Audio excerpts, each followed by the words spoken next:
చేసేయడం మన వల్ల కాదు. రూతు గ్రంథం మొదటి అధ్యాయం. రూతు గ్రంథము మొదటి అధ్యాయం. ఎలీమెలెకు తన కుటుంబంతో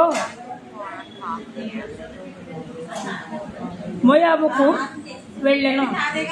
వెళ్ళుట న్యాయాధిపతులు ఏలిన దినముల యందు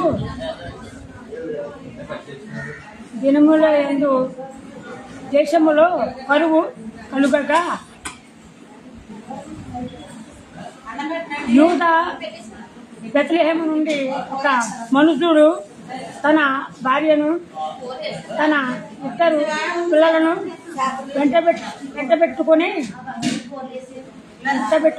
మోయాబు దేశమునకు కాపురం ఉండుటకు వచ్చాను. వచ్చినప్పుడున్నా అలా చదవాలి. ఇప్పుడు మీకు అర్థమైంది బాగా. ఎందుకంటే ఈ బైబిల్ కూడా తప్పులు చదివే వాళ్ళు ఉంటారు. ఎక్కడ నేర్చుకున్నారండి మీరు? నచ్చప్పుడు